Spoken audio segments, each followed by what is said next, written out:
Let's talk details. Let's talk about how you will never get me to sign up for TradingView Pro, all that good stuff. All right. So, where are we at for Bitcoin?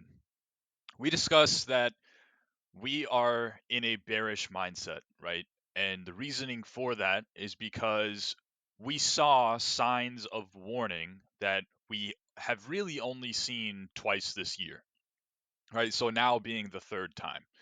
And so the only real sample sizes that we have is this piece of price action is where our market structure on the daily goes bearish and we lose our trend, right? And our trend for this piece of price action and really the entire bull market leading up to it were the 4-hour 200 moving averages.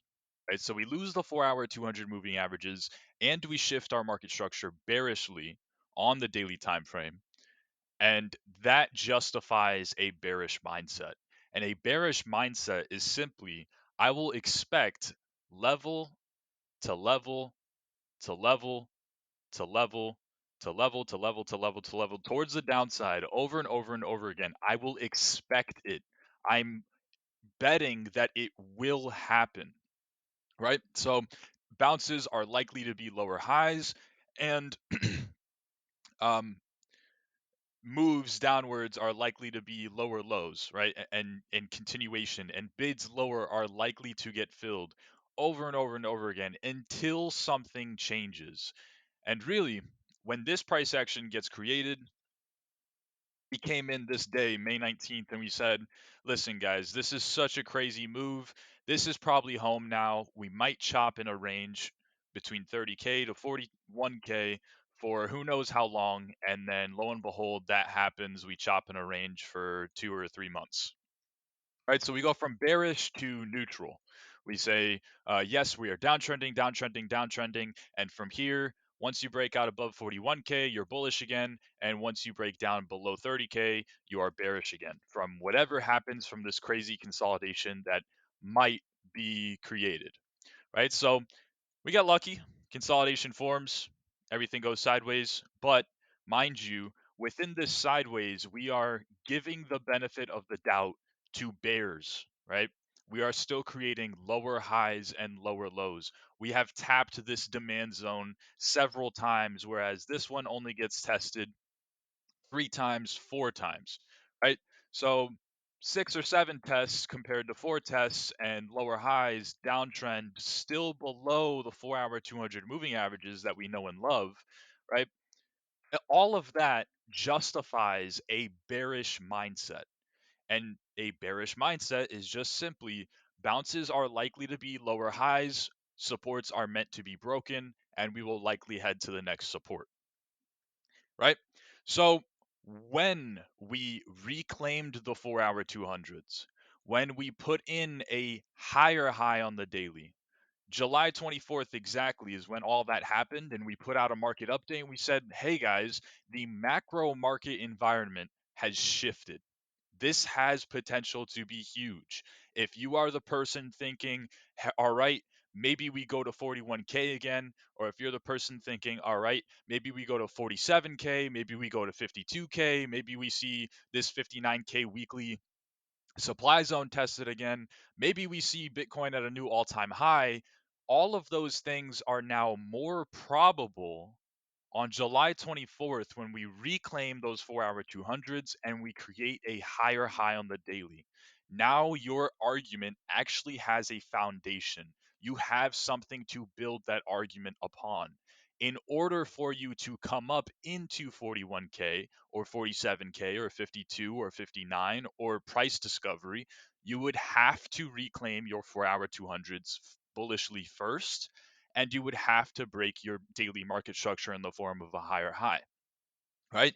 So we simply just assume that the probabilities have shifted because we've set the foundation for doing all of those things, no matter how dramatic your narrative is, right? Whether it's $1 million or just a simple retest back up at 41K, it all of a sudden becomes a lot more likely when you meet those sort of, or when you check off those boxes, right? So from there, we shift into a bullish mentality. We start saying, all right, higher highs, higher lows, we're uptrending, we're above key levels.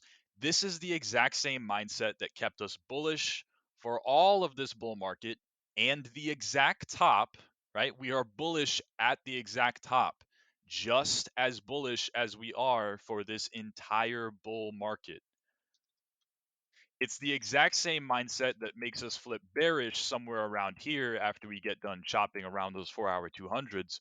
When we say, all right, new end validation, losing this daily demand zone probably means you finally expanded towards the downside.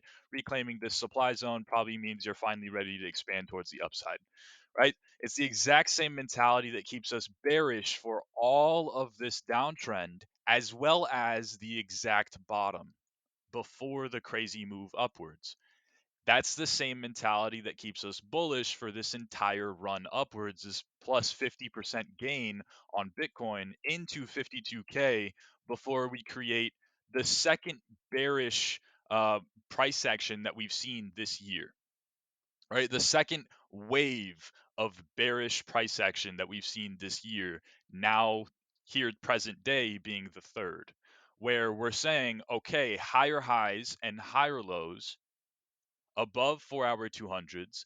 I'm just as bullish at this exact top as I am on July 24th when we create all of these signatures that, hey, maybe this time's different, right? So during this uptrend, we're saying higher highs, higher lows. This time is likely to not be different. We're still above the 4-hour 200s. Until we're below the 4-hour 200s, until we break the daily market structure, you cannot tell me why this time would be different. The same people who called this top were the same people shorting this leg upwards, calling this a top, shorting this leg upwards, calling this a top, shorting this leg upwards, right? You do not want to be that person.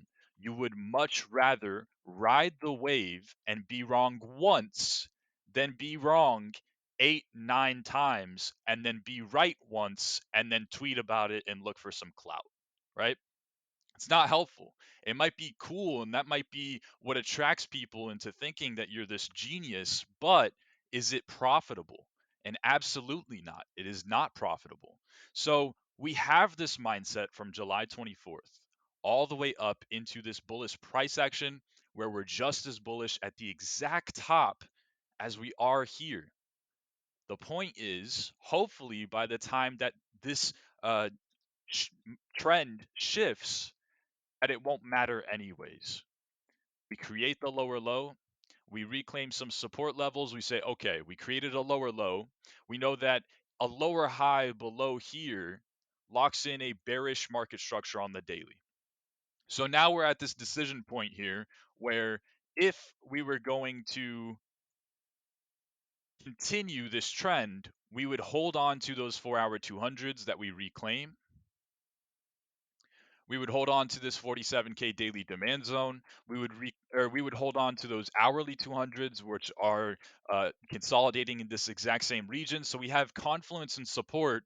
And if we're instead going to lock in the lower high on the daily and then create what is implied to be a lower low at that point, then we would lose that confluence and support.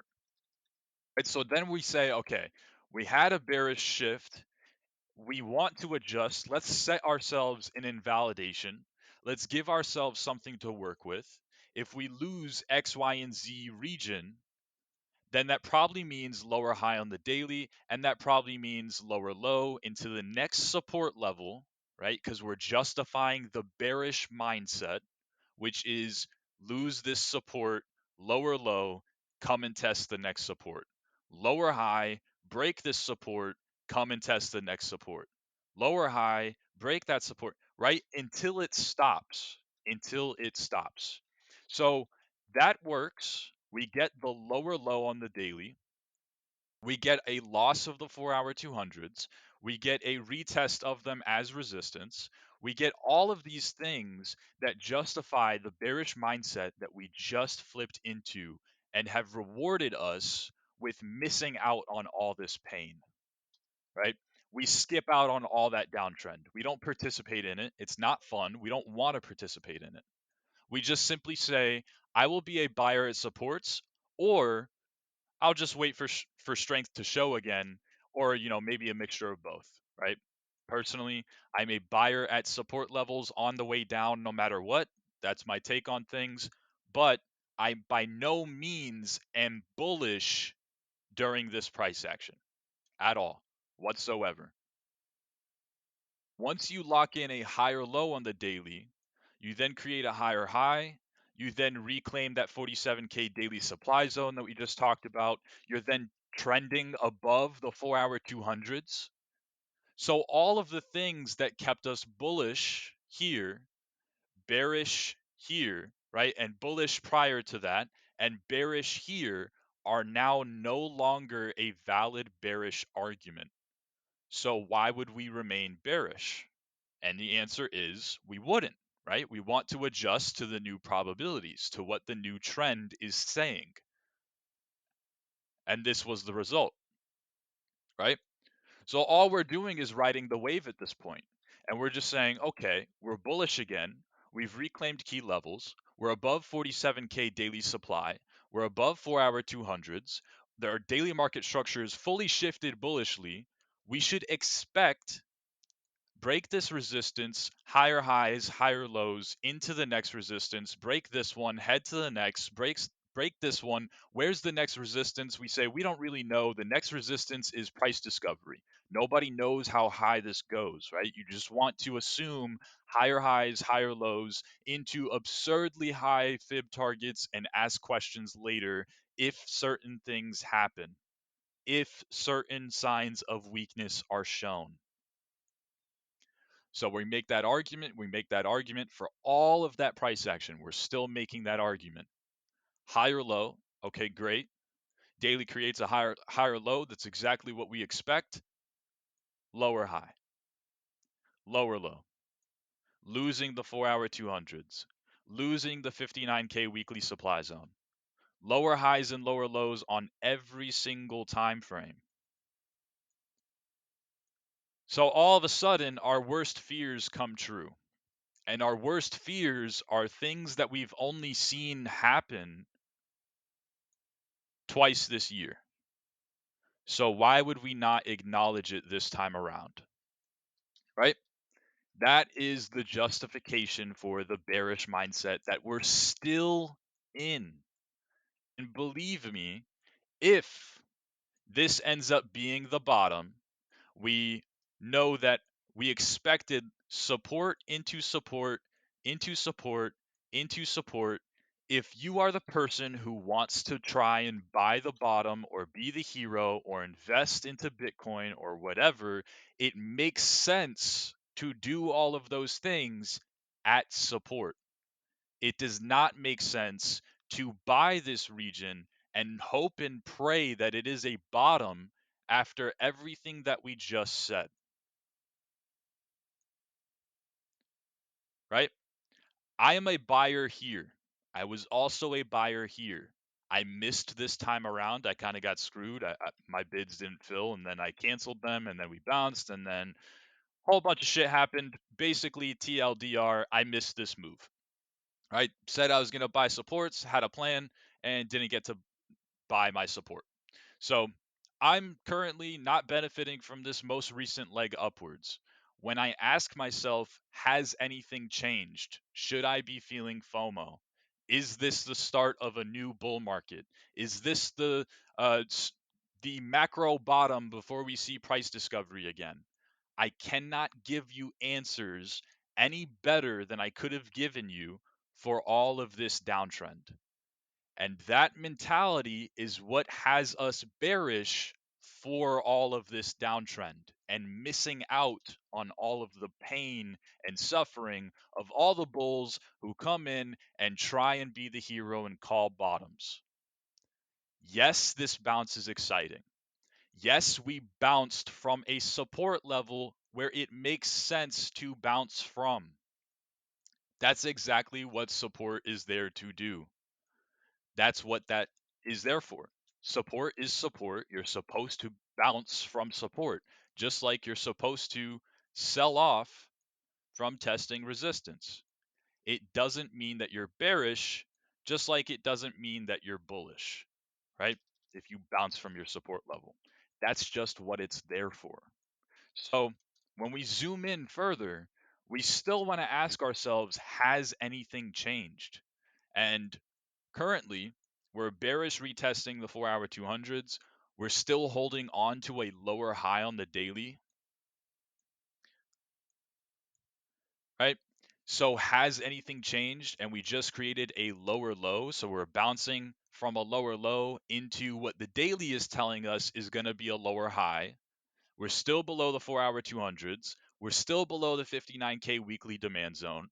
Has anything changed? I cannot tell you that it has. It is that simple.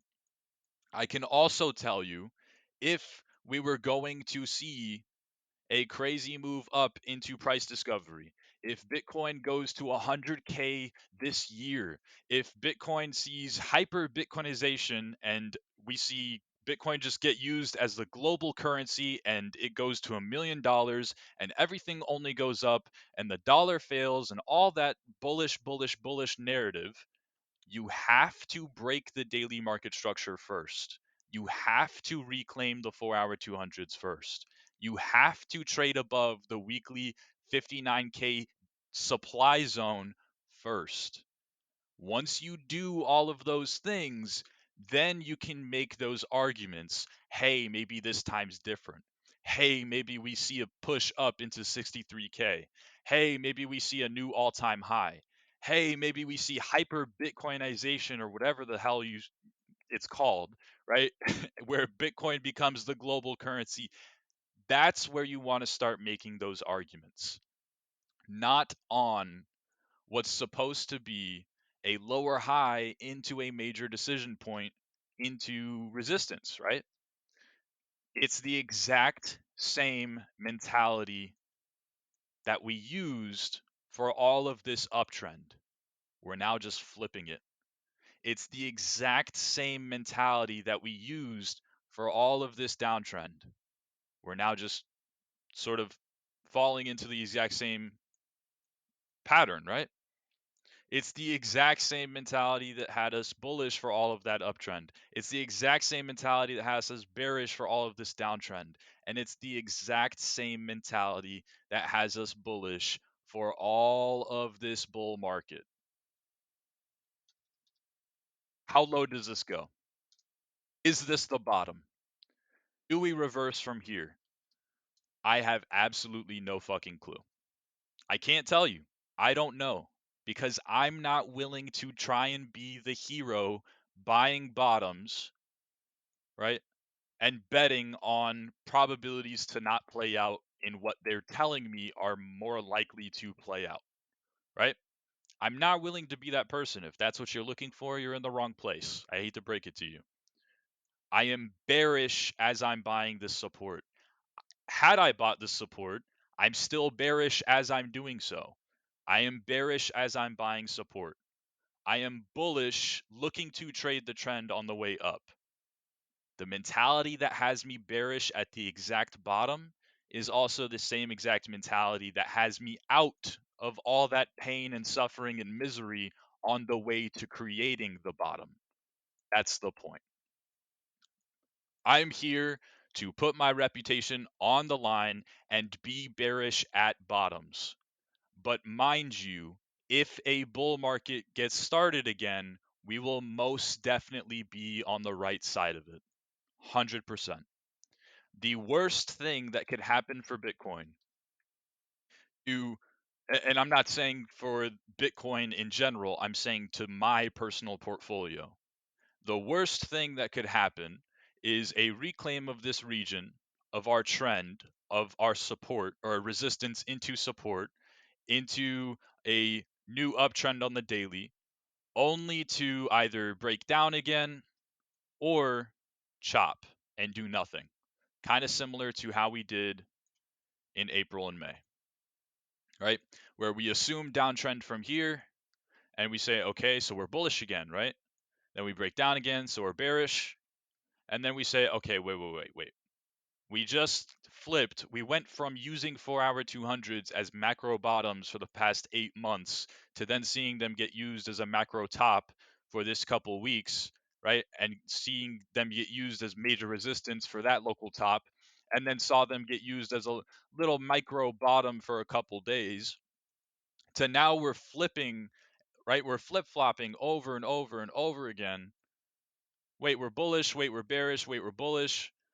Wait, we're still bullish. Wait, we're bearish. Wait, we're bullish. Wait, we're bearish. Right. So at that point, we adjusted. Somewhere in this region, we adjust and we say, okay, let's stop putting so much merit on the trend. Let's stop putting so much merit on momentum. Let's stop putting so much merit on things like moving averages, right? And let's adjust. Let's give ourselves a new validation and invalidation. What would dictate this time being different at this point? We're not even looking at this price action. What dictates this time being different? A move up above this resistance level is different, right, than all this price action. A move down below this support level is different, right, than all this price action. So once we do either of those two things, then we can adjust to whatever the new trend is. Then we can assume a trend, right? So that is honestly my worst fear right now is that we reclaim the 4-hour 200s, we reclaim the trend, we break structures bullishly only to go sideways and chop the hell out of everybody, but more importantly me, right? In my portfolio. So that's what I'm afraid of. I'm not afraid that we V reverse and go up from here and I'm bearish at the bottom and we start trending upwards into a new bull market again. And I'm not afraid of us continuing the downtrend, finding resistance and continuing lower highs, lower lows, and entering a bear market or whatever. I am prepared and ready for both of those. My worst fear is the systematic approach that I'm using all of a sudden stops working nearly as well as I'm used to it, and I have to adjust, right? So then we say, okay, what dictates this time being different? Well, a move above maybe this resistance level equals this time's different, or a move back below this weekly demand zone equals this time's different, right? I'm saying this even though it's not relevant to everything that we just said right now. I want you guys to know that that is my worst fear. Nothing else scares me. I'm perfectly at peace with whatever the market does here. I do not care if Bitcoin rips to $100,000 from this 4-hour candle, which only has another 35 minutes before it closes, right? And I don't care if Bitcoin goes to 10,000 from this 4-hour candle. I simply do not care. I am at peace with my portfolio and my take on the market and my approach and my system and all of those things. Once you reach that level of peace, then you'll make it. You put yourself in a position to where you succeed no matter the outcome, you are in a great position. If you are in a position where you need one outcome to happen in order for you to succeed, it's only a matter of time before the market humbles you, right? And shows you that you shouldn't be betting that hard. So that's my take on Bitcoin right now. Um, we're gonna jump into the ETH chart, and ETH is very different. Not gonna lie to you. So ETH, the only similarity here is that we broke our structure bearishly for ETH. We had a bullish market structure, right? So I've actually really where we should start is we were bullish trending, right? So literally all the same exact arguments that we're making for Bitcoin, we're making for ETH as well. And even more so because where Bitcoin even chops in this general region here and goes sideways for a bit, ETH continues higher highs, higher lows into price discovery. And so that's more strength than what we saw for Bitcoin. And then here we see higher low, lower high, and lower low, and then lower high, higher low. So that's our first break in our market structure. Somewhere around here, our 4-hour market structure goes bullish. That tells you, all right, we've already locked in our higher low on the daily. If we move on to create a higher high, then we're bullish trending amongst all time frames. There is one little tiny thing that still is pending on this move upwards that should have left you skeptical, even though our daily market structure flips bullish. And we'll talk about that in a second. Right.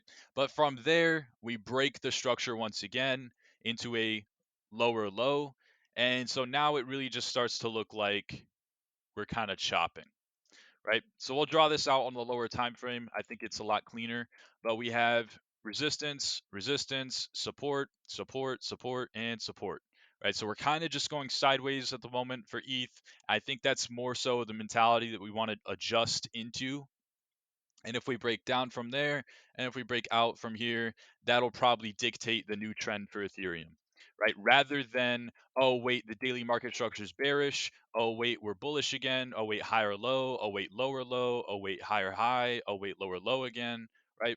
So rather than chop ourselves up and put ourselves in that sort of position where recently we had this very strong trend, all we had to do was fall in line with that trend, right? And you could say the exact same thing for there and the exact same thing for this move up, right? And of course, the exact same thing for this move down as well. Right, so rather than fall into that mentality, I think it's safest to just say we have a couple key levels here for ETH. We'll draw out this resistance one in a second. Actually, I think it's already drawn. Yeah. And once we break out or reclaim either one of those, that should dictate the new trend.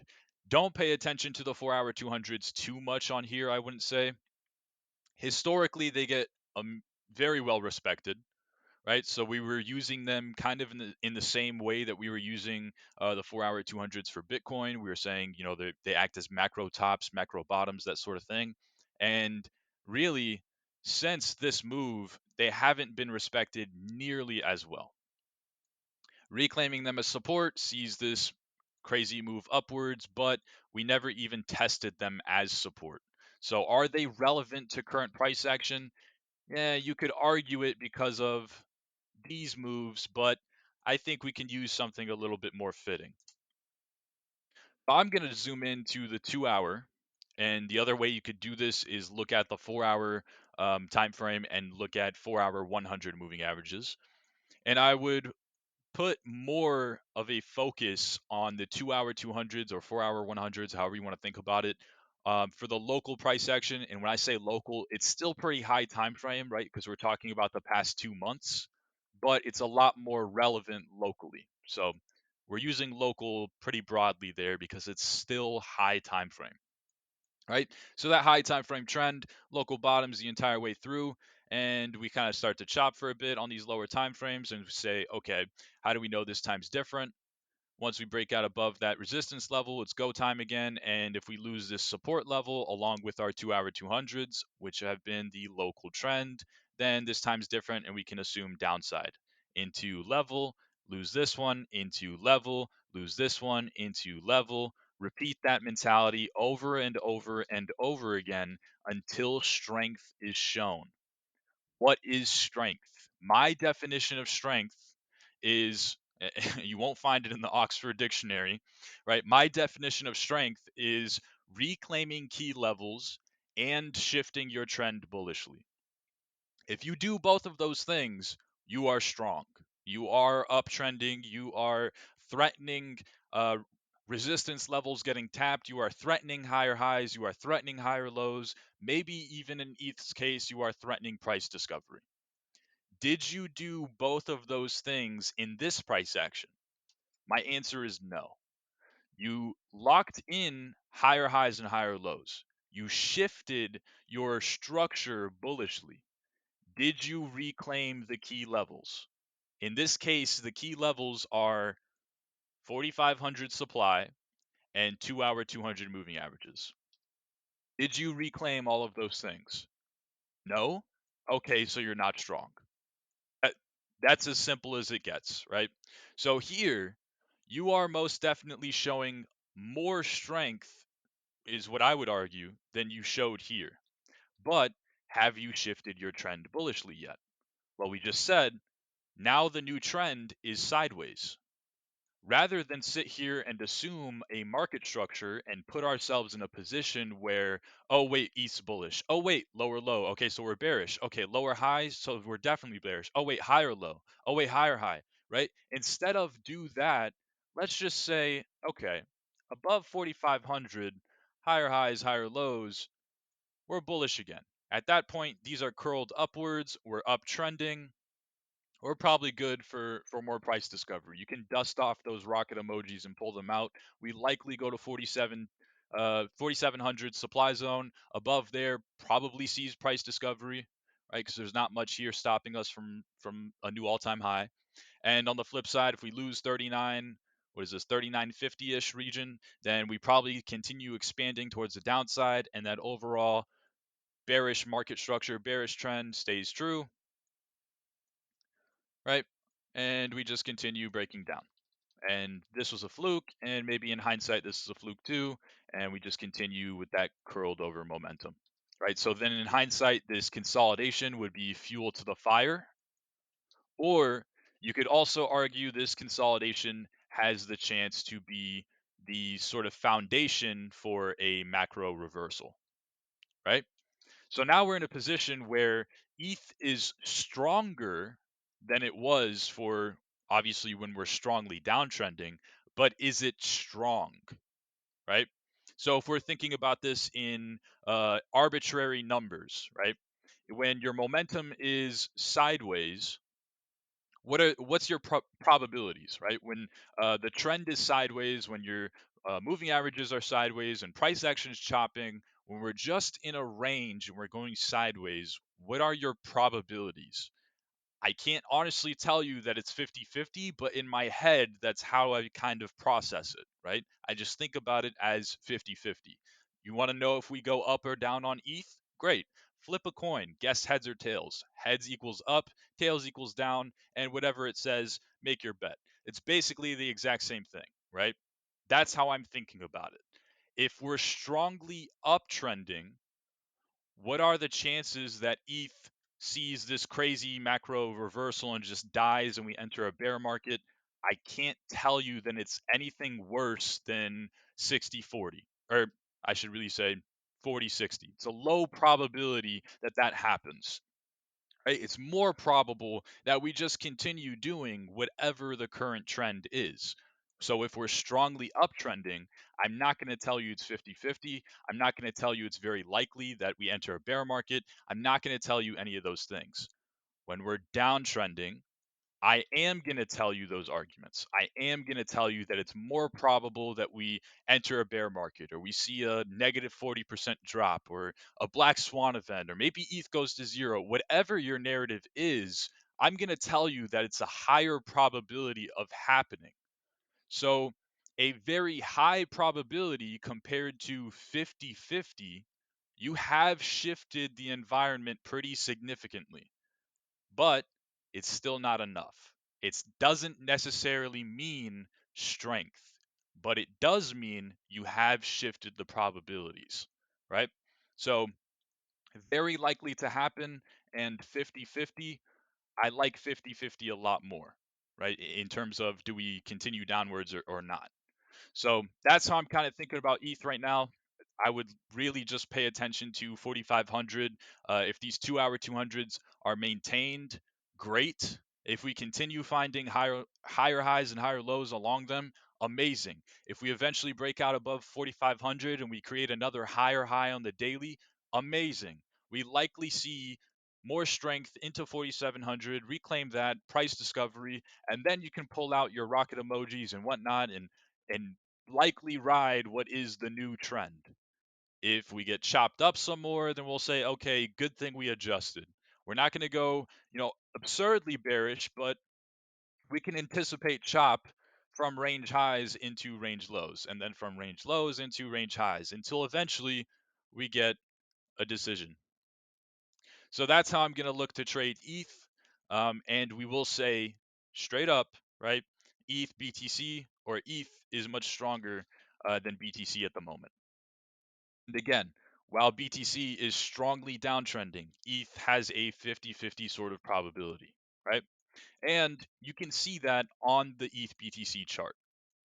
So I do want to talk about this for a second. Let's go ahead and zoom out to the weekly. I see a lot of people discussing this consolidation on the weekly chart for ETH or ETH BTC. If you know me, we have a couple new members in here from what I saw. Um, if you know me, I don't like using trend lines. It's not really my thing. But just to portray an idea, we're going to talk about it. Right? So ETH BTC on the weekly time frame is in a consolidation market structure. So usually, whatever happens as a result from that consolidation, you don't want to fight it. Typically means that you're going to expand in that exact same direction.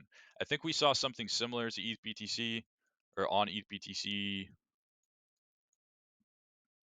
I thought it happened somewhere prior. This might not be showing the full chart. Um, no, I'm not sure. But regardless, if you see consolidation, consolidation is again 50-50 sort of probability. It's not giving you a bias, it's not telling you either thing. But if you break out bullishly from a 7-month long consolidation, that probably means you want to continue anticipating bullish price action. Right above this resistance or into this resistance, eventually above it, higher highs, higher lows, price discovery, continuation into this resistance, and eventually once you're above this one, you want to look for price discovery. There's really not too much here stopping you from creating a new all-time high once again, right? So just get that out of the way. On the weekly chart, we're kind of going sideways in this crazy, triangle, I guess you could say. But that's about it, right? I like to focus more on the market structure. That's a very high time frame thing. Again, that shouldn't really dictate your overall bias to the market, but it's a good thing to keep in the back of your mind, right? If we start creating higher highs, we continue trending bullishly on the daily as we already are above this high. That likely means this weekly supply zone is on its way. And above that weekly supply zone, you can most definitely anticipate the next one. And above this one, you anticipate price discovery. All right, so it helps you justify that bullish bias for if we continue this uptrend. And so, talking about the uptrend, that is daily market structure at the moment, along with some key levels, and we'll get into that in a second. So the key levels that I love to pay attention to for ETH BTC are also the 4-hour 200 moving averages. And they do something like this. And that's precisely why I want to be paying attention to them, right? So 4-hour 200s overall. And once we reclaim them somewhere along this region, we say, okay, higher high on the daily, reclaiming key levels. And that fits our definition of strength, right? So we say, okay, probably a new uptrend to start from here. Higher high, right? Higher low, higher high, higher low, higher high, higher low, lower high. Oh, wait, somewhere along here, our 4-hour market structure is going bearish. We're creating a lower high. We're losing the local trend, not the 4-hour 200s, but the more local trend for this push upwards. We're losing that. We're flipping it into resistance. Oh, shit, wait, maybe we put in a lower low. Lower low. Okay, where does the lower low stop? Probably somewhere along the 4-hour 200s if it were going to stop. If not, then we just continue downtrending, right? Level into level into level into where's the next level? Who knows? Who cares? Right?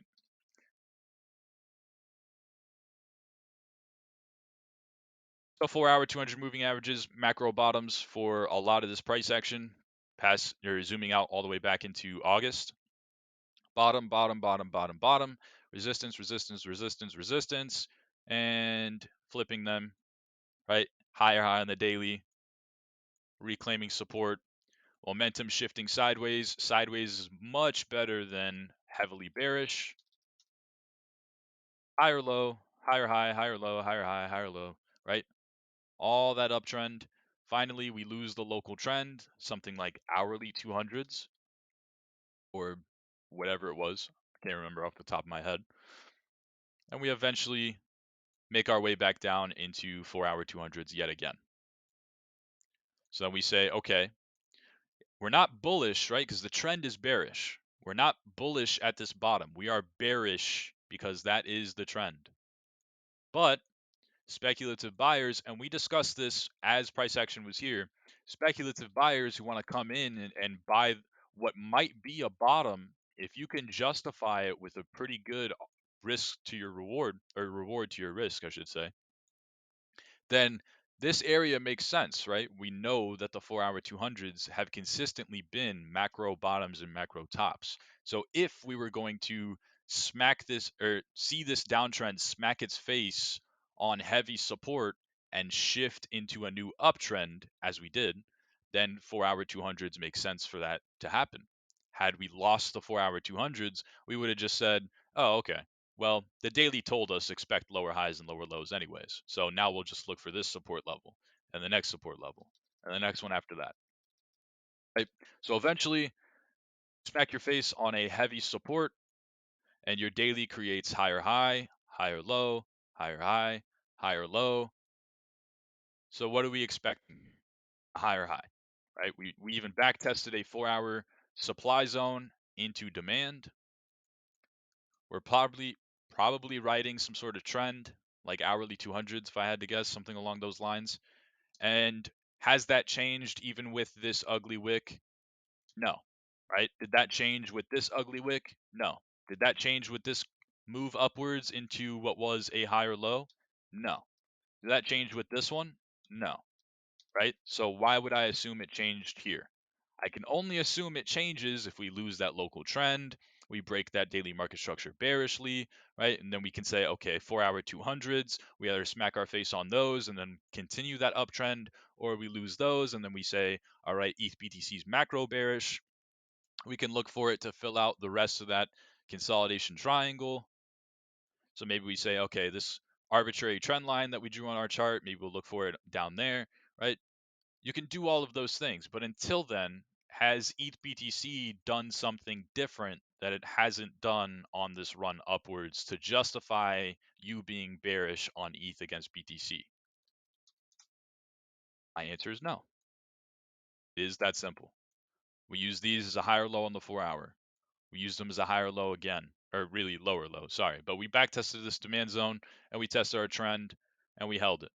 High, higher low. Right? So once we lose these hourly 200s, you can say, okay, wait. Probably going to come down into this demand zone again. If we come down into the demand zone, then we might put in a lower low on the daily. If we put in the lower low on the daily, we might lose the demand zone. We might see a deeper pullback into the 4-hour 200s. And if we pull back into the 4-hour 200s, maybe we lose those. And if we lose those, and we'll say level to level towards the downside at that point, right? We're flipping macro bearish and we adjust. We adjust, adjust, adjust. And you just keep it adjusting, and eventually you're just riding the wave. You don't need to adjust anymore. You just need to ask yourself, when do I need to readjust? Just as we did when we flip bearish, and we say, okay, we need to adjust, lower high on the daily. Okay, wait, now we're consolidating. We even put in this scam higher high. So we say, okay, where do we find the higher low? Ideally, somewhere along here. That's that 4-hour supply zone that we just recently back tested as support. Right? Ideally, we find somewhere along here, higher low, higher high to continue this new uptrend, and we don't. Okay, so now we probably come down to the lower low again, or to create that higher low in our consolidation structure. We still have those 4-hour 200s. So we adjust. Oh shit, wait, we adjust again. And all of a sudden, you don't need to adjust anymore. You just kind of ride the wave. Right? You just kind of ride that trend. You say, okay, lower highs, lower lows, 4-hour 200s, macro tops. If we reclaim those, then we're bullish. But as long as we don't reclaim those, then we're still bearish. And oh shit, wait, this time's different. Let me ride the wave. Right? So again, you're bearish at the bottom, but you're bearish from here into the bottom. That's what matters. All right, so ETH BTC still strong, still clean uptrend, higher highs, higher lows on all time frames. Hasn't even lost the hourly trend where we're finding those 4-hour higher lows, right? So really not too much of a justification for any bearish arguments as to why ETH BTC won't continue outperforming as of now. And then Bitcoin dominance. Use Bitcoin dominance to give us a general idea of where should our attention be. Should we be paying attention to Bitcoin or should we be paying attention to altcoins? If you've never seen this chart before, when dominance is an uptrend, that typically, right, I said typically very hesitantly, typically typically means your focus wants to be on Bitcoin. If dominance is uptrending, you don't want to be paying attention to altcoins. They're probably underperforming, meaning if we bounce on Bitcoin, alts bounce less, and if we plummet, then alts bounce more. Generally speaking, that's what it sort of tries to imply, even though that's not actually how it works, right? So if you're going to use anything, I say this all the time, so everybody who's watched this before is like, damn, he's going to go into this again. But I say this all the time. If you're going to use anything, you need to try and poke holes in it, right? If you're not, then you're putting yourself in a situation to not fully understand what you're using, and therefore be very wrong. So we try and poke holes in dominance and say that it is very flawed. And by all means, it is very, very flawed. A lot of people who are very highly respected don't even consider it worth watching at all. The reasoning for that is, and why dominance is so flawed, is because it goes based off of uh, market cap percentage, right? So, what is the market cap for BTC percentage wise compared to the rest of the market? So, altcoins. And what it tries to imply is what we just said. It tries to imply where's the capital flowing? Is it flowing into alts or is it flowing into BTC? What it doesn't account for is the fact that you could have a very high market cap altcoin plummet, right, or pump, and it'll affect dominance more so than the rest of the market. So let me give you an example really quick. Let's say Binance has a scandal, right? Binance has a lawsuit, the SEC's coming after them, whatever, IRS, who knows, right? Binance has a scandal, so BNB drops negative 30% in one day. The rest of the market is perfectly fine. It's at break even. Everything is just at 0%, no gain, no loss. Or I should say, really, I'm messing up my example now. Binance drops negative 30%. Bitcoin doesn't move. Ethereum doesn't move. Nothing that's super important moves. All the shit coins are up 100%. Every shit coin in the market is up 100%, right? Tron, ADA, XRP. I'm sorry, I had to throw that in there. Uh, right, all your shit coins, lower cap stuff is all up significantly. BNB down negative 30%. You're gonna see dominance percentage go up. But when you actually look at the market, you're going to see altcoins outperforming. So you're going to think to yourself, wait, dominance is going up. Why are alts thriving? And it's because the percentage of market cap in BNB is affecting the market more so than the rest of altcoins pumping, right? So it is very, very, very flawed. This typically and generally just means where should your attention and focus be? It's nothing more than that, right? So at the moment, altcoins are where our attention should be. We just did all that Bitcoin analysis, and when we look at this dominance chart, it says the opportunity is in alts right now. And the reason that we say that is, again, 4-hour 200s. Hey, little bit of a pattern here. I love these things. 4-hour 200s sloped bearishly, and we're trading below them. And you can use a market structure analysis on daily or on your daily or something like that. I'm not going to, but I'm just going to say 4-hour 200s, downtrend, current trend, right? And how do I know where this stops? And my simple answer is I don't. And have we done anything different that we haven't done for this recent leg downwards? And we haven't. And I made those exact same arguments here. I flipped those arguments bullishly and argued them here. Right. So for all of this ride upwards, I'm saying I don't want to be paying attention to alts. Alts don't interest me. They don't interest me. They don't interest me. And I say that at the exact top, right? or for altcoins, the exact bottom where they uh, test their major supports or whatever. So they bottom out, and I'm saying, yep, still don't interest me, still don't interest me, still don't interest me. Oh, wait, I'm interested, right? So has anything changed? No. Made that argument here, worked out pretty well. 3 weeks of uptrend, 3 weeks of significant pain that we avoided. We made the same argument here, somewhere along these lines. Month of downtrend, that's a month of partying. That is a month of, generally speaking, altcoins largely outperforming Bitcoin, right? So typically, this is how you want to use dominance, and that's how I'm using it. A lot of my focus right now is more so on uptrending altcoins. That's the key there, right? Because dominance doesn't necessarily mean that the entire altcoin market is pumping. It could just simply be a lot of the market cap or percentage is going into certain altcoins, and that honestly is what seems like is happening. Specifically, metaverse, things like AVAX, EGLD is a good one.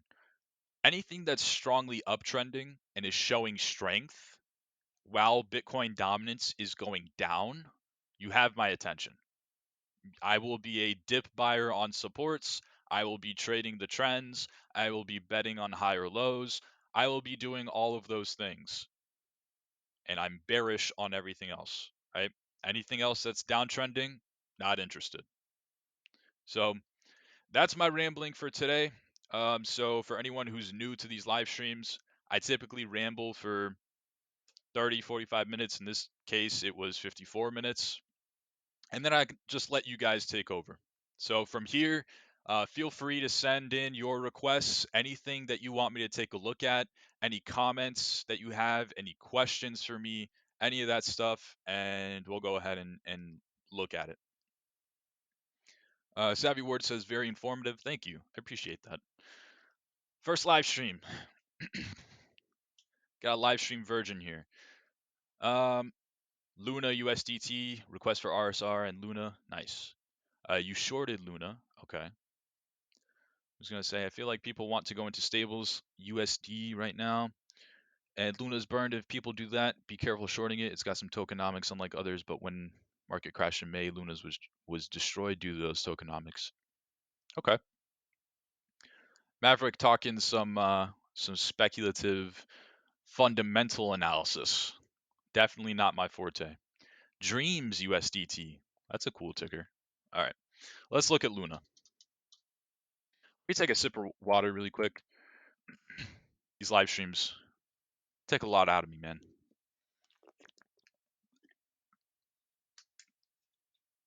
Never used to talking this much. Believe it or not, I'm actually a very antisocial person. And not antisocial, but I don't talk a lot. If you ever see me in person, you can ask Jacob. I kind of just shut up until somebody says something to me. Um, so Luna on a high time frame, I would say mostly this is a range. TLDR, I want to skip to the point. This is bullish, and I wouldn't fade this. I don't think I would short this by any means. I don't see a reason to want to short this. But, and then we'll jump into the reasoning for that. All right, so on a much higher time frame, so if we were to go to something like a 3-day chart or a weekly, I'm going to use weekly because I don't pay for TradingView, and you can't do 3-day if you don't pay for TradingView. I think paying for TradingView is a scam. On the weekly chart, these are all higher highs and higher lows, right? This is price discovery. This is, hey, bears are dumb. Just hold your Luna. Look for absurdly high fib targets. Look to sell those. Take profit at them. Expect that they're going to get hit. And eventually, if we do something very, very bearish, then adjust and get the fuck out of Luna. But until we do any of those things, then continue anticipating all these fib targets, all this uptrend to continue uptrending, right? So then we look at something like a daily market structure and we can say, okay, this was bearish. So the time to be shorting Luna is when it's weak, when we're losing support levels, when we fall back inside the range, when we back test the range as resistance. That's the time to be shorting Luna. Now that we have created a higher high and broken out of a very key supply zone, I would not be shorting Luna. I would actually be more interested in buying the pullback and getting in on a higher low into what I can only assume would be more price discovery. Into maybe this fib, into maybe the next fib, into maybe somewhere in between this fib and that fib. I simply do not know, but I would just want to buy that dip and ride the wave for as long as it lasts, right? So that's my take on it. And we back tested this region as support previously, got a lower high bounce from it, and then broke down and deviated back inside this range, right? Where we're just seeing range highs, range lows. Test of range highs lead to a test of range lows. Test of range lows lead to a test of range highs. You expand away from the range, you fully expect uptrend. Do not sit here and hope and pray that we deviate back inside the range. You expand below the range, you fully expect downtrend. Do not sit there and hope and pray that you fall back inside and reclaim it, right? But adjust if that happens. So my expectations here are that we continue breaking up. If it doesn't work, we say, okay, deviation. Deviations typically mean mid range and then range lows, right? Or if we deviate to the downside, we say, all right, bearish, right? So our expectation is down, and instead we deviate back inside. So then we look for mid range and then range highs, right? So once that happens, that's when your short opportunity really comes in. But for the moment, my expectation is uptrend just as much it was uptrend here, just as much as it was uptrend here when we broke out of this range, right? I will just simply continue expecting that sort of outcome, and then I'll adjust if it doesn't happen. When we zoom in and we look for more reasons why Luna would either be bearish into a lower high or now bullish. And I'm going to argue 4-hour 200s are pretty solid for this as well. They're not beautiful. They're not perfect by any means. They're not as good as something like BTC or Sushi or Link or a lot of those other coins that really respect them, but they're pretty solid overall, right? And then especially local relevance, they are very solid. We use them as support, confluence and support on that demand zone. Saw a pretty nice bounce from it. Losing them means, oh shit, this time's different. Lower high, lower low. We're bearish now. We're downtrending. Resistance, right? Resistance, resistance, resistance. Oh wait, we reclaimed them, right? So now I'm looking for a continuation. Could we reject here? Yeah, absolutely. This is 4 hour supply. Would I bet that this is a short and this is going to be the top and we downtrend, we fall back through, we come down to here and we fall through that and we deviate back inside the range? No, I'm not making that bet. I see the short that you probably have gone for. I think I see the idea, and the idea is something along these lines: short current price, bet that we find resistance along this 4 hour supply zone and reject, and this is going to be the top and we won't create a new all-time high. I think I see that setup. Is 2.5R rewarding enough for me to counter trade what I can only assume is the new trend? And my answer is no. It's not rewarding enough. I would much rather just get in on whatever the local trend is, and the pullback, if it happens, right? If something like that happens, or maybe say we break out above this zone and reclaim it, that's what I'm much more interested in. The risk, reward, and probabilities are all much more favorable playing the upside direction for Luna,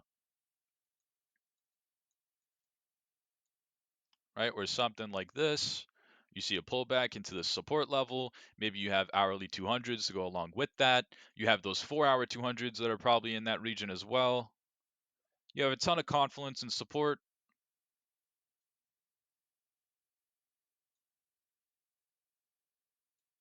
right? So these are what I would be looking for. I typically wouldn't be looking to short. The shorts that I would have taken would be something like backtesting this region, backtesting that region along with the hourly 200s, aiming for a lower low into here, stuff like that. Right?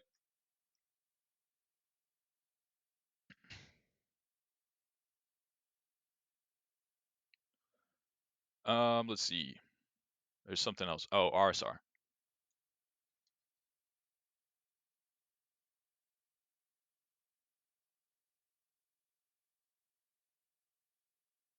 RSR, a pretty crazy pump today. This chart is naked, so let's go ahead and draw out some levels. So I'm going to draw one here. Let's draw one like that. Actually, let's extend it. Let's draw another like this. And let's draw another one. Oh, whoops.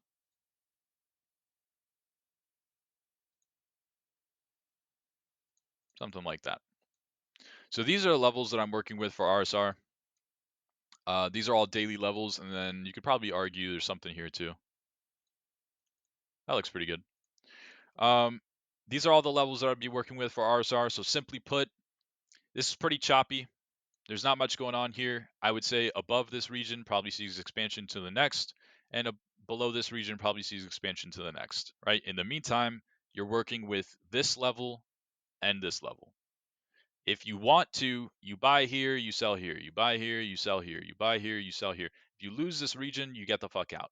If you break out above this region, you stop selling and you start buying, right? You start buying more into the next resistance. You break out above that one, into the next resistance. You break out above that one.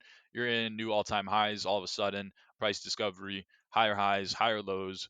Bears are dumb. Just turn your brain off and ride the wave, right? So is this a reclaim of a daily supply zone or is it a bearish retest? At the moment, I see it as a bearish retest, just as much as I saw this as a bearish retest.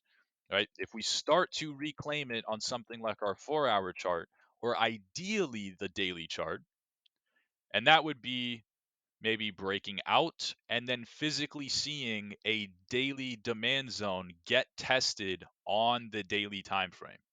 You zoom out to your daily and you can physically see in multiple daily candles the daily demand zone getting tested, right? So that textbook sort of breakout retest is the same thing that has you sitting on your hands waiting for the breakout retest on let's say, let me try and find something like this, right? Where you have a daily supply zone and you look for that breakout retest, sort of ideal multiple daily candles into support and then continue. That's the exact same textbook sort of mentality that has you on your hands waiting for your ideal scenario to happen, right? And it's also the same exact thing that keeps you on your hands away from this fluke of a move that was really in hindsight just a bearish retest, right? You bearish retest, you wick up into the next resistance, but you never really reclaim this zone. So what do? You just fall through into the next one, right? So there's a risk reward that comes with that as well. Your risk is you miss out. This daily candle, the next one closes and opens and just automatically rips into the next resistance. And all of a sudden you are waiting for an entry way, way lower and you never got it. There's the reward is, if this is a top and we just fall through and reject again and come back down to these 200 dailies and come back down to the mid range and then eventually come down to the range lows, then you won't have, gotten chopped or gotten stopped out or be holding a bag at the top, right? Anything like that. So risk reward that comes along with that. But I would say at the very least, you want to see something on your 4-hour chart. This zone's pretty thick, and actually it looks like we already had one drawn. Let's try and Shorten this up a bit. Something like that. Right? So at the very least, I would want to see something along the 4 hour, maybe some sort of consolidation. Doesn't have to be extremely pretty. I'd want it to be prettier than this, ideally. But something along these lines would maybe check the boxes enough for me to justify taking a bet, right? Something like building a position in this zone, hiding my stop below this low on our 4 hour, and looking for that next resistance and looking for the one above that. It seems like I have a lot of these levels drawn already. I don't know why. I think it just wasn't showing on the daily. All right. Sorry. I can't think if my chart is messy. That's why I only use 2 moving averages instead of 18. But yeah, that's what I would look for. And then other than that, 4 hour 200s get very nicely respected. Are they relevant to you as of right now? No, absolutely not. But they are the ideal sort of, hey, if we don't hold on to this region, that's where I'm going to look to buy next, right? These 4 hour 200s. And my simple reasoning to that is they get pretty nicely respected as both support and resistance. Chop along them, along this demand zone, but eventually, man, zones everywhere. All right. Eventually, reclaim and use them as macro bottoms and then fall through, use them as macro tops. So see them pull upwards and then to back test them wouldn't be the worst thing. This means, hey, you tested your daily supply, you got rejected. You're going to look for that daily high or low and eventual continuation, right? Maybe this time's different. That'd be also buying your like mid-range region. And of course, if you don't hold on to that, then you can kind of just turn your brain off and expect um, range lows to get tapped.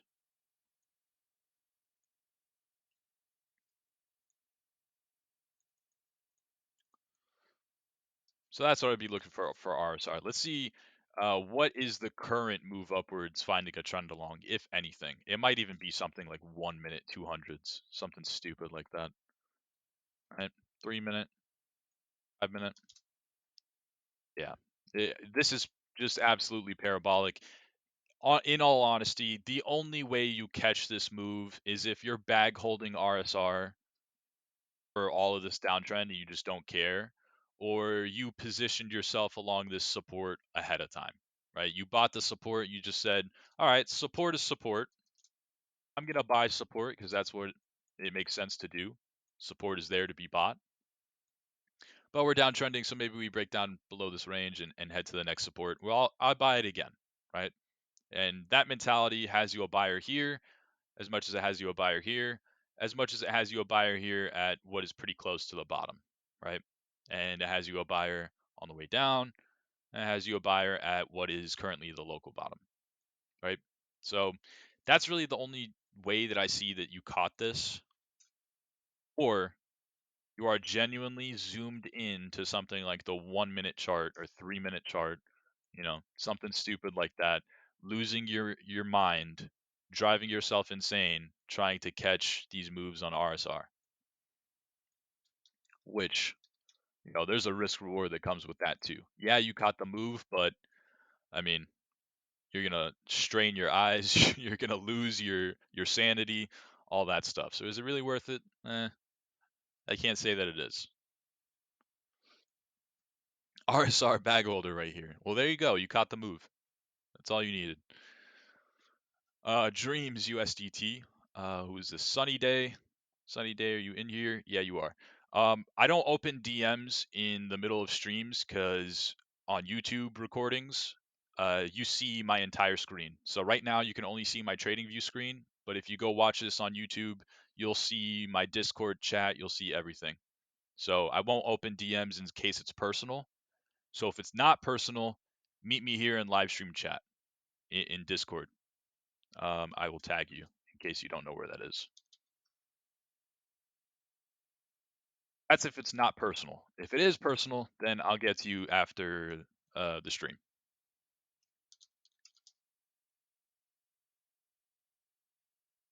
Dreams Quest. Is this a metaverse play, Jake? Ah, man, this is what you want TA on? I don't have TA for you on this. All right, Jake wants TA on something that only has price action for 3 weeks. I'm messing with you, man, because I like you. This is really all I have for you, Jake. I'm very sorry. In order for you to know when to pay attention to my TA, you also have to know when to completely disregard it. I don't have much here for you. All I can say is we're creating lower highs and lower lows, and we didn't hold on to that demand zone. You could argue maybe we're testing it. If you see it, it's all about how you draw your boxes, right? So the way that I see it, we're kind of struggling to hold on to this demand zone, and we are creating lower highs and lower lows. If we look at some sort of local trend like 15-minute 200s or something like that, we're probably using them as resistance. And so all of that just kind of makes me think that we're going to come down into this support. And if we lose that support, that's where I really don't want to be making any sort of bullish argument for this. I am not bullish or looking to buy or accumulate something that is in all-time lows price discovery, right? When something is all-time highs price discovery, we make these arguments that are, hey, higher highs, higher lows, bears are dumb, turn our brains off, ride the wave, expect that my fib target's going to get hit, look to sell just in case so I can sleep at night, but continue expecting higher, continue expecting higher, continue expecting higher, right? So if we're going to make that argument, then I'm making the exact same inverse argument here. I am not bullish. Lower highs, lower lows, price discovery. Bulls are dumb. All those things, right? So I'm a buyer at this support. If I'm speculating, I'm a buyer at this support. And then below that, man, I am out. Let me know when strength shows. What does strength look like for dreams? Well, let's dig into that. Is it hourly 200s? I can't honestly tell you that it is. There's not enough price action for me to work with to confidently say that, right? So let's look at 30-minute. 30-minute good? Eh, not really. Pretty choppy. We went in a range here, and we should all know by now, hopefully, moving averages don't work well in ranges. So you probably want to stop using moving averages when you start going sideways. This is where I expect the trend, I expect the trend, I expect the trend, expect the trend. Oh, wait, we broke the trend. Let me expect a new trend. Oh, wait, we formed a supply zone now and we're breaking down again. Okay, wait, we're probably downtrending now. All right, resistance, great, beautiful. Oh, wait, we formed a demand zone now. We reclaimed the trend. All right, we're probably just ranging, right? We're probably just going sideways. So somewhere along this region is where I adjust the mindset and I say, okay, above this supply zone probably means a move that looks like that. And below this demand zone probably means new all-time lows, right? And nobody knows where it stops. So we adjust the mindset plays out, great, you get this 100% move almost, and you fall back down. I want to see this demand zone hold. I want to see this trend continue to trend now that we flipped it.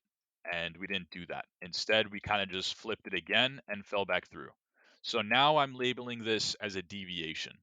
We're falling back inside the range, and range deviations, as we just discussed earlier, for I can't remember what coin, I think it was Luna, we expect mid-range and then range lows, right? So that's really all the TA that I have for you. I can't honestly tell you that this looks good to me. And I'm curious as to what the 15-minute looks like. And so, yeah, currently finding this resistance along 15-minute 200s. A little bit of a breakout there. Managed to get them going sideways. Even bounced along them. That might have justified, taking a position. That sort of agrees with, back testing this region as support, flipping the local trend, showing strength, and instead you fell back through, and this is a fluke to what is already a very strong, very potent downtrend. Right? So I wouldn't get too excited again until we got another move that looked similar to this, but maybe and hopefully better and actually works in our favor that time, right? So there's definitely opportunity here. Something like this. Let's say this is the exact bottom and we reverse and reclaim support from there, right? And where do you target? Honestly, you could target these highs again, and then from there, maybe some sort of resistance at 105-ish, and then price discovery, right? All based off of a tiny little glimpse of strength that might be something very, very significant. I think Ray, or no, is it Atlas? I think Atlas looks like this, or looked. Take a look at Atlas.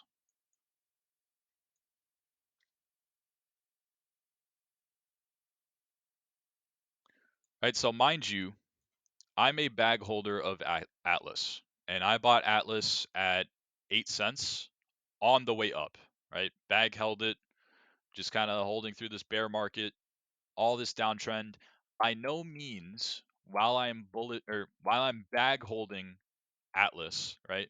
By no means am I bullish on it when we're doing this. That is not bullish price action. That was the exact same thing that Dream saw when it first listed and it started to pull back very heavily. Right, new all-time lows is what I would consider it really, because what the hell is that? New all-time lows, pretty much lower highs, lower lows on every single time frame.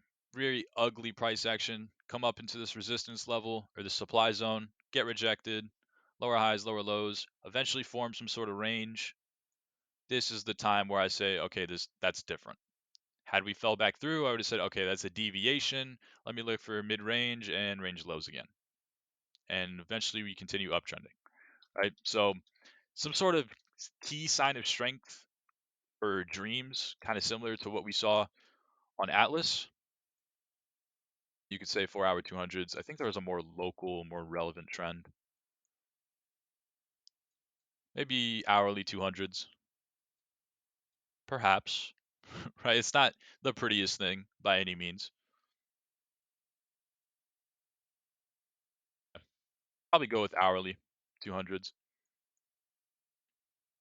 We saw something like that for Atlas, and it led to something significant.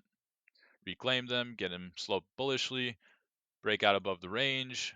So we want to expect expansion and adjust if the deviation occurs. We expect expansion in this case, higher low, higher high, higher low, higher high, right? Expansion works. We expected it, and it played out. Good for us.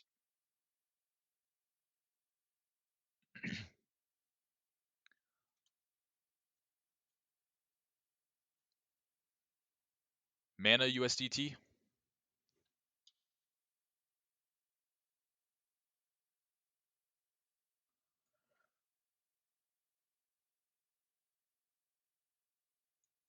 All right. This is one that I'm really going to put my reputation on the line here because honestly, I think this is so unbelievably overvalued. Understand that as I say that, I own a bag of mana.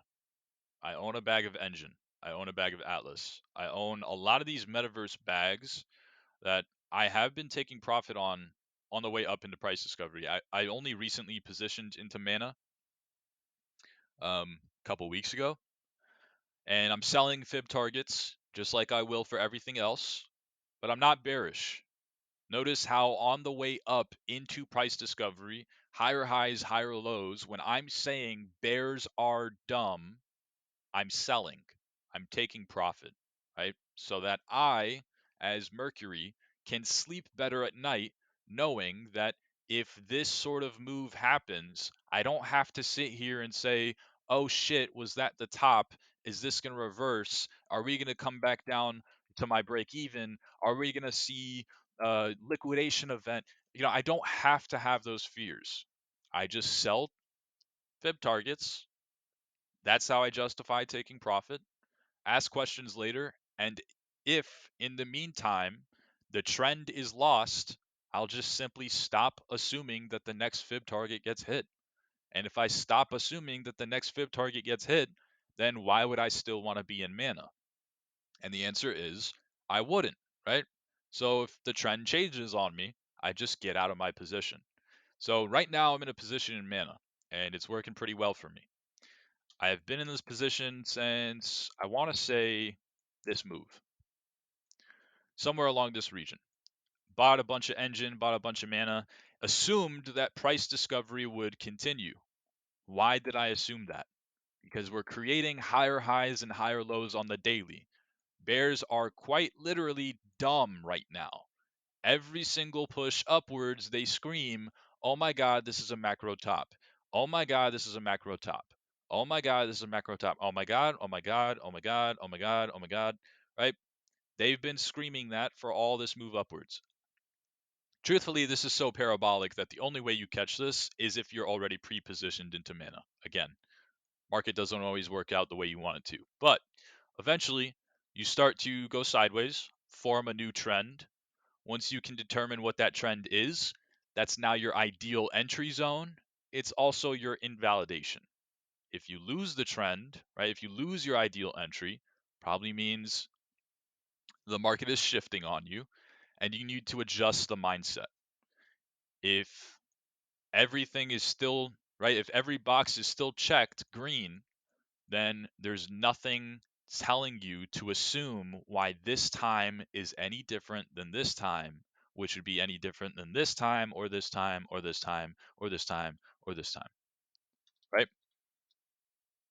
So, what's my argument here today? Why would this time be any different?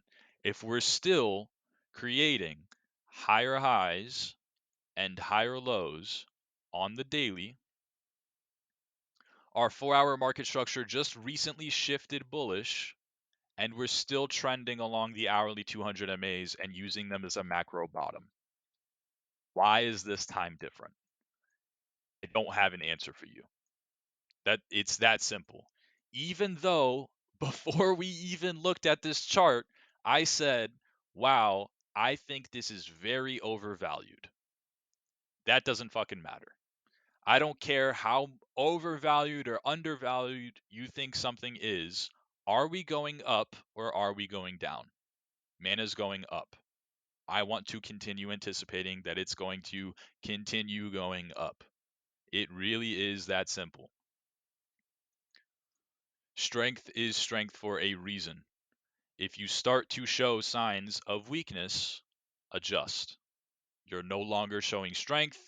All of a sudden, your ideal entry has now turned into your invalidation. The market is shifting on you. Adjust the mindset. This time is now different. Bears are no longer dumb. This truly has the potential to be a top, right? And then you can say, okay, lower high on the daily, losing this demand zone probably means we come back down to these hourly 200s. We either put in a higher low and consolidate along the hourly 200s again, or we lose those. And if we lose those, we probably put in a lower low. If we put in a lower low after creating a lower high, we're bearish amongst all time frames. So that means bigger downtrend. Bigger downtrend probably means level to level sort of mentality, right? So that might mean $3.45. And if we're in a level to level sort of mentality, maybe losing that region comes down into $3, right? And you just domino effect your way out of a position. But until then, is there any reason why I should be fearful that mana has topped, the market is overvalued, everything's going to downtrend, and we all just go to zero and whatever? And my answer is no. I can't justify those emotions, right? Because that's what it is. When I say I think this is overvalued, that's just emotions. That's just my thoughts. My thoughts are arbitrary to what the actual chart is doing. And the actual chart is just going up into price discovery along the hourly 200s over and over and over again. Right? So that's my take on mana. Note, I positioned myself on the way down into these hourly 200s along with this 4-hour demand zone getting tested. I've already taken profit at this 3.618. I already had a limit sell at this 4.236 exact top. I can show you the order. Pretty pretty freaky stuff. These fibs are literally magic. Um, I'm just going to continue anticipating the next fib gets hit, and then the next one after that, and the next one after that. And if it all works out, and my entry is all the way down here at $3.70 or something, then man, it will have been a life-changing trade for me, and all I did was turn my brain off. And if instead this time truly is different, then oh, thank God that I sold on the way up, and oh, good thing that my entry is all the way down here because it won't really matter anyways, right? So that's the idea of trend trading. You just want to ride whatever the wave is.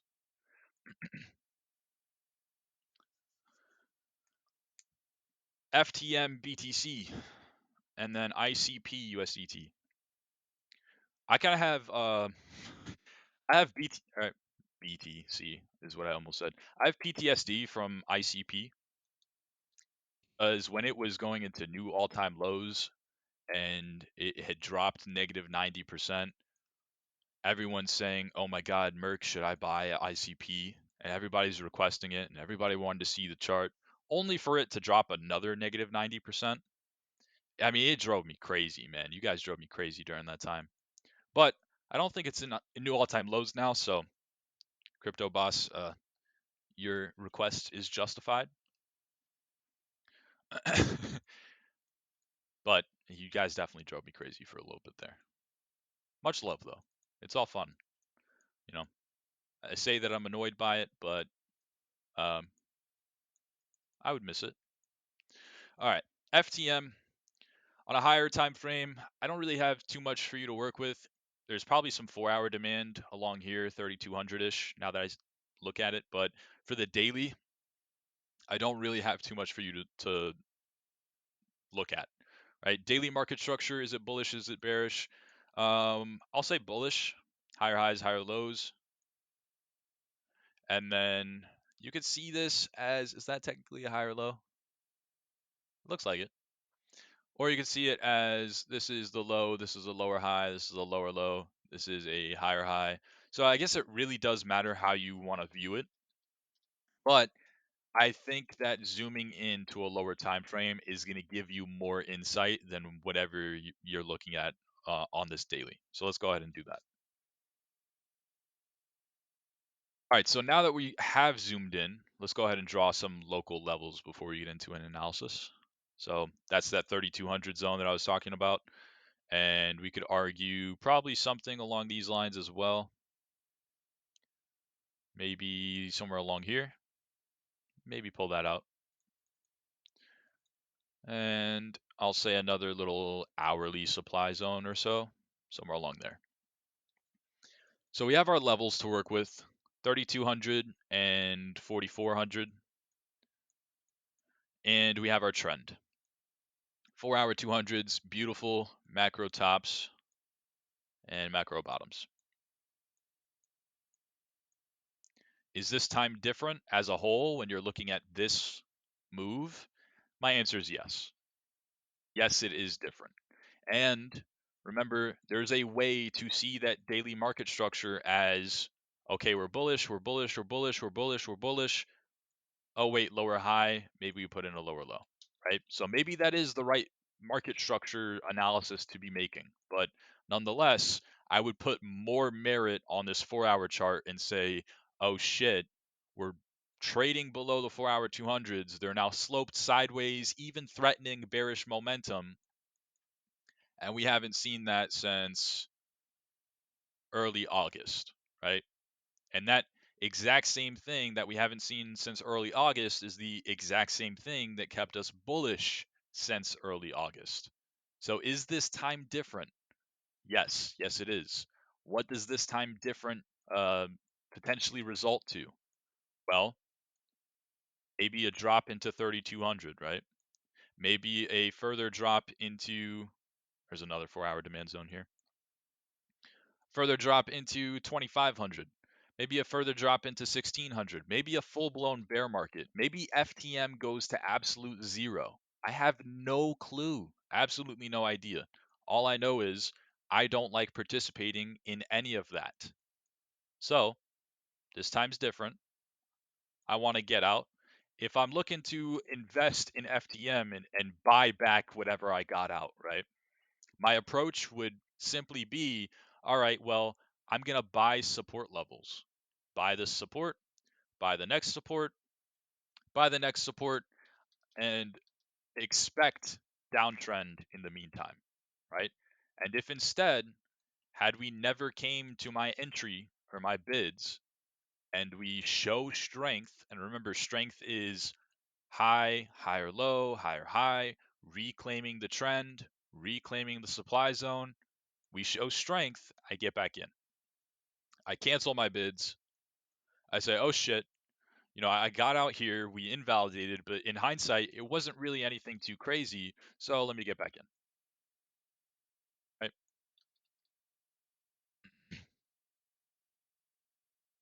I don't think there's too much to say there. I think you would probably be best just watching that 4-hour chart, honestly, and whatever it's doing. And then, whatever it starts to do, then you can say, okay, wait, on the daily, this was the higher low to, what is a higher high and more uptrend. Or if it starts to break down more, you say, okay, well, this was the lower high to the break in market structure that leads to a new downtrend. Kind of just using the 4-hour to justify the higher time frame trend, which isn't anything crazy. We do that pretty often, right? This is a great question. Jay, I love this question. How do you determine a project that is worth buying support levels on the way down versus getting the fuck out? Amazing question. It is such a simple answer. Does it uptrend historically? Yes or no? If it's yes, I can justify being a buyer at support levels just simply because it's a support level.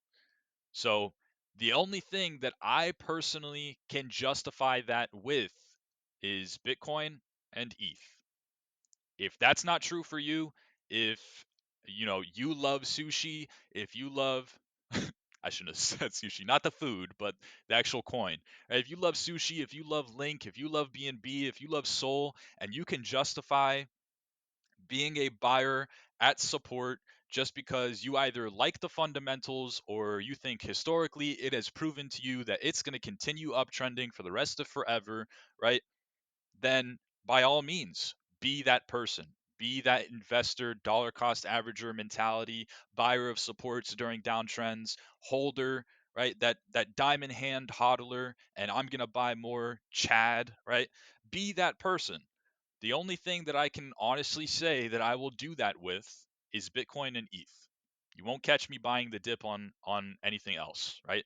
I personally am here to trade trends and buy supports. The only thing I buy supports for are Bitcoin and ETH. So, um, when you ask yourself that question, you want to apply it to, okay, if I'm not trying to time the market, but I just want to say that my time in the market is going to benefit more. What can you apply that to? Right? So, time in the market, meaning if I outlook 5 years from now, my entry is very probable to be much lower than current price, right? So, current price 5 years from now is much, much higher than my entry, and I will be in profit. Time in the market rather than, okay, well, when we reclaim 4-hour 200s, when we reclaim these key levels, when we shift the structure bullishly, you're trying to time the market. That's the difference there. So if you're going with time in the market, what can you apply that sort of strategy to? What is that best applied to?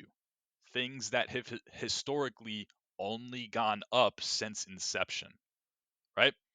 Things like the S&P 500, the Dow Jones Industrial Average, Apple, Google, Bitcoin, Disney, stuff like that, right? Stuff that historically only goes up. So your time in the market is also likely to be right. It's sort of like taking a risk reward probabilities, but on a much deeper level. You're just kind of turning your brain off and saying you're playing the long term game, right? Because probability wise, it's going to uptrend into a new all time high on something like the weekly or monthly time frame. So your entry doesn't matter too much. So you justify it that way. Can we say the same thing for something like Tron? Absolutely not. Let's go look at Tron chart really quick. Either BTC or USDT. I don't think it really matters. Can we say the exact same thing? Absolutely not. This is a downtrending chart. You will not catch me dollar cost averaging being a buyer at support levels on Tron BTC. No, no way. Right? Maybe the USDT pair. USDT pair uptrending for the past year or two. Prior to that, what was it doing? Can't justify it. Don't have enough price action to justify and say historically this only goes up, right? I can't say that, so I won't justify being a buyer at support levels. I can justify it for Apple, Google, SPY, Bitcoin, even ETH, things like that. So that's my take on trading versus investing. And again, I love that question. I think it's a very, very good question, and it applies to a lot of people. All right, ICP. I want to keep this here because I want to see what previous Mercury saw to even draw that in the first place, even though it looks like it would have been stopped out. Um, ICP currently just recently formed a demand zone. So more than anything, I'm going to say we have a range here. And actually, let's go ahead and delete this altogether. And let's pull out this parallel channel tool. And we'll go straight across and straight across. So now this kind of shifts the way that I'm looking at this, right? I'm looking at this as more so of a range more than anything now. I'm saying this is range high resistance, this is mid range, and this is range low support. That's exactly what we just had on those gray boxes, right? So I'm being very biased right now. But that's the range that I see. And when we draw it out as gray boxes, we can see each one respected pretty nicely to their own, individual respectivity, or I don't know, words, right? So range lows are a buy into mid range, into eventually when you're above mid range, into range highs. Range highs are now a sell. You sell those, you look for mid range and range lows again. You keep doing that over and over and over again until eventually something different occurs. Doesn't matter what it is, either up or above or below the range, doesn't matter. That's something different than ranging. So you want to assume that that is your new trend. Once that happens, if you deviate back inside, you then look for the exact same thing that you're looking for previously, which is range lows mean range highs. If this happens, you break out above, you expect expansion. Again, that's kind of why that's there. You expect expansion into your next resistance. Where's your next resistance? Well, you might have some 4-hour supply here at 71, but above that, your next daily resistance doesn't seem to be all the way until 104-ish, right? So resistance into resistance, and you expect expansion, and if instead you fall back through, deviations mean you expect the exact same thing that you were expecting last time. You're back into the norm, and the norm is range highs into mid range into range lows, right? So that's how I would trade this moving forward. Let's quickly take a look at why did we have this long setup drawn out? Because obviously it didn't work, right? But what did past Mercury see to make them think that this was a good setup? So 4-hour 200s probably had a huge part in this. And just looking at them now, I can definitely see how I justified drawing this long setup here and why I had a stop loss below the 4-hour 200s, all those things, right? They were getting respected very nicely. We also broke our daily market structure bullishly.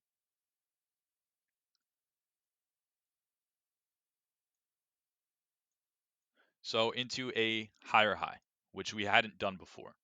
So now we're saying, okay, we're flipping the trend. If we're going to find a higher low on the daily, this is the region to do it from.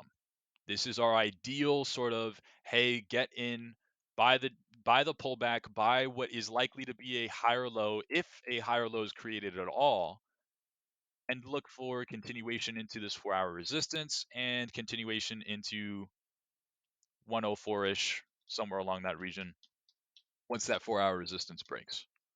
Right? Draw this range out again. Really all we need is that zone. So say, okay, we test resistance. Let's look for the higher low, pullback, and into one into the next. Didn't happen. So our invalidation gets hit. So now our 4-hour 200s that we used aren't really getting all too well respected. We broke out above them. That's a significant event, only to fall back through. That should be another significant event. When we zoom out in hindsight, we're just ranging. There isn't much of a trend here. Right? So we can go ahead and delete this setup now. There's not much of a trend. We're just going sideways. You break down from the sideways. What's stopping you from seeing new all-time lows? Nothing. There's nothing here. There's no reason that we bottomed here, found a new lower low, all-time low, and then saw this crazy bounce upwards. There's no demand or support or accumulation. There's nothing there to justify it. You bounced. Great. The same people that bought this all-time low are the same people that bought on the way down into making that all-time low. You lose that support level, you expect expansion, you adjust if we deviate back inside. Range lows are a buy into range highs. Range highs are a sell back into range lows. Above range highs, don't fight the trend. Below range lows, don't fight the trend. That's how I'm going to see this from now on. So, mind you, as long as we're below the 4-hour 200s, my bias for the current trend within the range is, yeah, there's always going to be a higher likelihood that we break down from the range lows. And if we are obviously uptrending on the way up into range highs and we're above 4-hour 200s, then there's going to be that likelihood, that slight chance that we break out above the range highs, right? But in the meantime, more or less, I'm just expecting the range.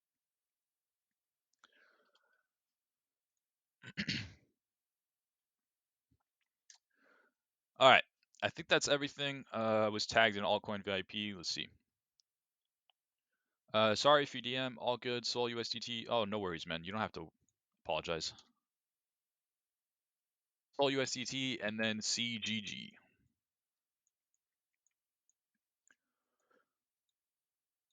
Sol currently bearish market structure on the daily. Lower highs, lower lows. Losing support levels. If I had to guess, probably below whatever the local trend is, or maybe even a high time frame trend. So on the way up into creating this higher high, what's our argument? Why is this time different? Why is this time different? Why is this time different? Oh, wait, lower high, lower low, losing support, breaking down below trend. This time starts to seem pretty different, right? Somewhere along here.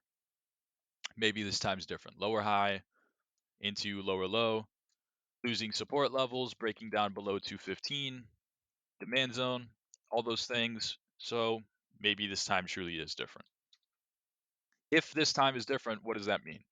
Bearish mentality into support from here to here, from here to here, from here to here, over and over and over again until strength is shown. Strength for Sol is shifting your daily market structure bullish again, along with reclaiming whatever the trend is. What is the trend for Sol? Historically, even though it's not recently, I mean, it kind of is, but historically, 4-hour 200s. Consistent, macro bottoms, macro tops, macro bottoms. So you bet on a macro bottom here. You have confluence. You have um, a lot of arguments. You have those speculative arguments, which you'll see DevSwell make them a lot of times. Hey, we swept the lows. That means that a lot of people are hiding their stop loss below this wick. And so, therefore, in order for whales to fill big bids, then they would hide those bids right below where everybody's obvious stop loss is, and then put sell pressure on the market or on that asset to create a liquidation cascade event to force market sells into bids and then reverse from a very ideal buy zone, right? So you'll see DevSoil making a lot of those arguments. It's a more speculative analysis, and a lot of it has to do with order flow. It's definitely not my take. I would just kind of tell you that, hey, if we're gonna bottom on Sol for something like a weekly time frame and create a much higher outlook macro low, this daily demand zone, along with the 4-hour 200s, which we've historically used as macro bottoms and macro tops precisely, is a very ideal region to do that at. So that justifies me buying some SOL here. We keep breaking down. I say, oh shit, wait. Okay, wait. Maybe this time's different. We bounce from the support, kind of chop a bit. So it starts to seem like we're all good. We're all, fine and dandy. It's whatever. And my buy ends up being, if I'm not an investor, dollar cost averager mentality, you probably bought this support level. You might have bought this one. It's a 4-hour zone. I would have waited for the next one. You sort of are okay, right? Not more or less, your analysis is holding true. You're reclaiming the region. You're still holding on to what you've used, kind of similar to this move. You're still holding, right? It's all good. We're not shifting over sideways yet. Maybe threatening sideways, but we're not bearish. We're not sideways, nothing like that. So we're still above. Everything's all fine and dandy. Can you say that here? Can you say that here now that your daily market structure that you knew was already bearish on the way down into your ideal support is still bearish on the way up into backtesting your ideal support and your invalidation? Can you make that same argument now today? Honestly, I can't. You bought the support level and you enjoy the bounce, great, amazing, good for you. Let me know when Sol does something like this again. That's when I get back in. That's when I say, okay, the macro low is in, shifted the daily market structure, maybe threatening a higher high on the daily because, where do we lock in a lower high if we're above the 4-hour 200s again? My answer is nowhere, because this is our next resistance. Right, so we're probably going to break that daily market structure if we haven't shifted it in the meantime on the way up into doing that strength. We're reclaiming a very key macro trend, and historically, reclaiming that trend sees absolutely absurd moves. And losing that trend saw an absolutely absurd move, right? And this is what that trend had given us prior to this absolutely absurd move, right? So when that sign of strength comes back in the market, that's when we can really take this sigh of relief and say, whew, thank God that was just a little fluke and we just hung out below the key macro bottom indicator for a couple days, and now we're all good to go. And we're trending upwards with upwards momentum, breaking market structures, going bullish, right? Thank God. A sigh of relief. But until then, I'm not going to sit here and hope and pray that this time is different when the market is showing me that, yeah, this time's different, but towards the wrong side, right? And then the other one you wanted was CGG. I really need to wrap this up, guys. My throat's starting to hurt. Like I said, I'm not used to rambling 2 hours. I usually don't talk this much. You can ask my girlfriend. Um, uh, CGG, higher highs, higher lows, and price discovery. So we have this setup drawn. I think we could have justified taking this setup based off of the risk reward that we were given. Even though I remember saying this, because I remember looking at this chart, and saying, I don't know if this is technically a breakout retest of our daily demand zone or daily supply zone into demand or not. I think it's not ideal. It's not the textbook thing that we want, but there's definitely an argument to be made there, right? And our 4 hours probably consolidating within that zone. So with the risk reward that we were given, we drew this up just because even though the probabilities were kind of uncertain, the risk reward was pretty good. And the invalidation is simple. You lose this low. This wasn't a flip into support. It was just a back test of resistance.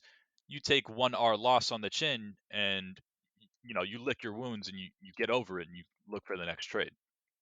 So 4.7R, even though the probabilities were kind of uncertain, because I do remember this chart, I think on Friday.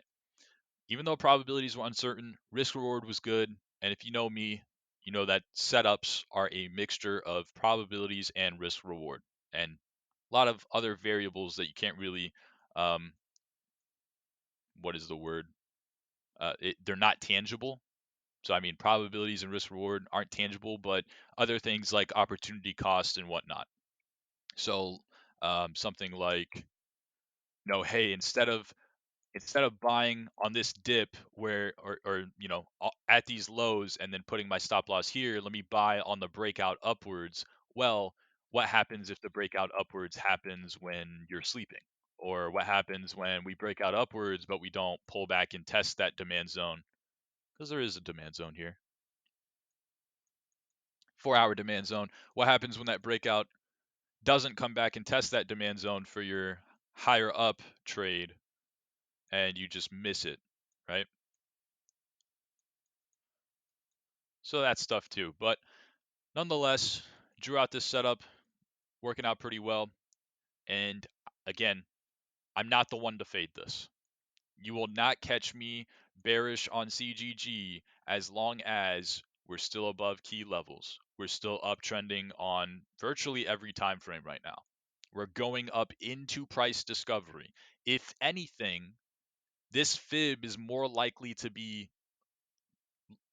too low, right? Our target is likely to be too low. When something's in price discovery, what is our target? It's the moon. Price discovery means simply, I do not know where this stops. You do not know where this stops. Your favorite person on Twitter doesn't know where this stops. Jacob Canfield doesn't know where this stops. Target the moon, adjust if certain things happen. Certain things for CGG would be, to me, hourly 200 moving averages. Why is this time different? Why is this time different? Why is this time different? Why is this time different? Oh, wait, this time's probably different. So then we inverse that mentality, right? We flip it upside down. Why is this time different? Why is this time different? Why is this time? Oh, wait, this time's probably different. I'm making the exact same argument here. If this is the exact top, don't care. Entries down here. Invalidation's probably up here by the time that we get to it. Great. I get out with still profit, right? If the top isn't until $6, amazing, even better. If the top is $100, all of a sudden I changed my life off of one trade just by turning my brain off and understanding probabilities and risk reward, right? And if you do that, and it's not that every time you do this, it's going to play out and you're going to be the genius and every single thing that breaks into price discovery rips for ungodly percentages. Because look at Bitcoin, right? We just made a new all-time high at 69K and then we immediately flipped bearish. So probability wise, we're thinking, okay, we don't know where this stops. We're looking for 74K. We're looking for 118. We're looking for 180. We want to target the moon and then ask questions later if our invalidation gets hit. At the moment for Bitcoin, our invalidation got hit, and we saw a negative 15% drop from our invalidation. Everything's fine and dandy. I'm very comfortable right now. And when it does play out, and had Bitcoin gone from new all time highs into price discovery again, higher highs, higher lows, crazy percentages upwards, you might get a reward that looks like this. Somewhere along these lines, you lose your 4-hour 200s, you want to get the fuck out, you avoid all this downtrend. Somewhere along those lines, you reclaim your 4-hour 200s, you create a higher high on your daily after creating a higher low. You're now bullish and uptrending, and now this is your reward, right? So it's not that it plays out every time, and it's not that every time that it happens, it has to play out, but it is the time that it does, or it is when it does play out in the most ideal way that it possibly could, it's going to be very, very rewarding. So you do not want to fight that. You truly are your worst enemy in markets. You step in front of your own success, whether you realize it or not. How many people in this in this group, including myself, have a story about, oh, had I just held this, or had I just, uh, looked for absurdly high fib targets or whatever, right? Or had I not capitulated on the way up in an uptrend and tried to buy back lower, or how many stories do you have? Because if you've been in crypto for longer than 3 months, you probably have at least one story. I have like 7 or 8, right? So that's the point, is you do not want to step in front of your own success. So with that, guys, that's going to be it for me. I very much appreciate everybody coming and hanging out with me. Um, Welcome again if you're new. We have a couple of new people in here. Not sure why, but I like it. I love seeing new faces, and I hope you enjoyed the stream. I hope you got some value from it. And that's it. So take it easy, everybody. Much love, and I will talk to you later. See you on Wednesday.